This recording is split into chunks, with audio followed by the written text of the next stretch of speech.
Desenvolvendo, tudo bem com você? Desenvolvendo, como sempre, é uma honra estar aqui com vocês novamente, compartilhando os conhecimentos do universo da psicologia. É muito incrível poder visualizar que uma das coisas que eu amo fazer, que é gravar vídeos, é também uma das coisas que contribui aí no desenvolvimento do outro, de vocês. Então isso é muito gratificante. Hoje nós iremos alimentar a série que nós temos aqui no canal, onde a gente fala um pouquinho sobre as teorias, técnicas e conhecimentos da abordagem terapia cognitivo-comportamental. Hoje nós iremos então falar de uma das técnicas desta abordagem, experimentos comportamentais. Você já ouviu falar? Se sim, me conte aqui nos comentários e bora para o vídeo.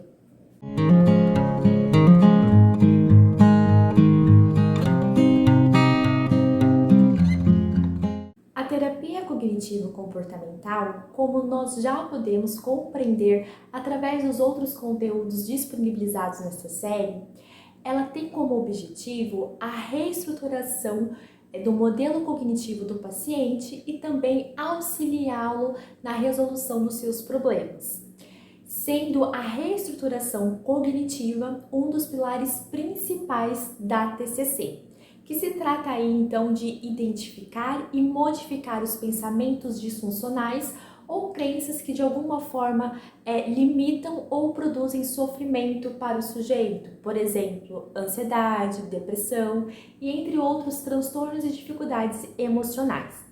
Então, para auxiliar o sujeito nesse processo, várias técnicas são utilizadas.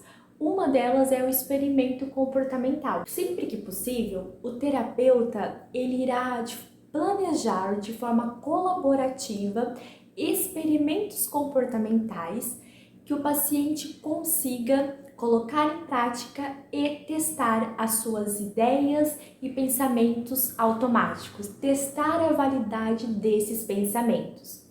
Dependendo de qual for o conteúdo do pensamento automático do seu paciente, esse experimento pode ocorrer dentro do consultório e durante a sessão, como o exemplo que a Judith Beck traz no seu livro. Um paciente deprimido, por exemplo, poderia ter o seguinte pensamento automático: se eu tentar ler alguma coisa, não vou conseguir me concentrar o suficiente para entender. O terapeuta pode pedir ao paciente, dentro do consultório, durante a sessão, para ler uma passagem curta de um livro no consultório para ver até que ponto o pensamento dele é válido. De forma resumida, então, os experimentos comportamentais, eles se tratam de atividades experienciais planejadas e baseadas na experimentação ou na observação. E eles podem ser realizados pelos pacientes tanto dentro da sessão como fora da sessão, podendo ser direto ou observacional. A grosso modo, os experimentos diretos se trata de quando o paciente é o protagonista da atividade, da situação que vai ali testar de alguma forma a validade dos seus pensamentos ou crenças. Já o observacional se trata de quando o paciente vai observar a outra pessoa em determinada situação e contexto e ele, o paciente, irá verificar qual resultado ela teve, como ela lidou com a situação. Então, como funciona aí a técnica de experimento comportamental? Para que o paciente se sinta mais confortável e seguro para realizar o experimento, o terapeuta utiliza, além da técnica de experimento comportamental, utiliza também da descoberta guiada e o cartão de enfrentamento, que nós falamos no último vídeo, eu vou deixar aqui no card para vocês. Então, primeiro o terapeuta prepara o paciente, conversando um pouquinho sobre os seus medos, insegurança, ansiedade, seja lá qual for a demanda do paciente. Então, conversa mesmo sobre o pensamento e crença que será testado no experimento. Então, desenvolvendo, o terapeuta passa realmente a questionar a demanda do paciente, fazendo perguntas estratégicas e profundas sobre possíveis empecilhos, dificuldades que possam surgir durante o experimento. Conversam também sobre formas que o paciente, pode lidar caso esses obstáculos apareçam. E após todo esse diálogo, essa conversa, eles fazem todo um resumo de tudo que eles falaram e montam um cartão de enfrentamento.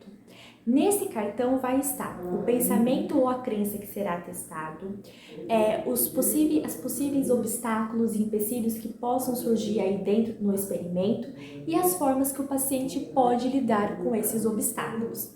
Então, após todo esse diálogo, essa conversa, essa reflexão, após a construção do cartão de enfrentamento, eles começam então a definir como e quando será esse experimento comportamental. Os resultados então desenvolvendo, ele é possível de ser visualizado através da comparação de como o sujeito achava que seria ou como ele se sentiria versus como realmente foi e como ele realmente se sentiu. Por isso que é importante registrar todas essas informações para que o paciente consiga aí visualizar os resultados. Através dos experimentos comportamentais, o paciente ele consegue reconhecer que, na maioria das vezes, os seus pensamentos são muito exagerados. Por exemplo, são construídos cenas, possibilidades que raramente é possível de acontecer ou de tomar toda essa proporção que está aí nos nossos pensamentos. Então, o paciente ele consegue visualizar que, na maioria das vezes, a situação que ele tanto teme não é tão horrível assim na prática. Ou que ele é muito mais capaz de lidar com a situação do que ele realmente pensa. Desenvolvendo, esse foi o vídeo de hoje. Eu espero que tenha contribuído aí no seu desenvolvimento. Se isso aconteceu, não esqueça de valorizar o meu trabalho, curtindo, comentando e compartilhando e se inscrevendo caso não seja inscrito. Também me acompanhe no Instagram, @francielesilva_oficial. No mais, um beijo da Franciele Silva, uma estudante de psicologia.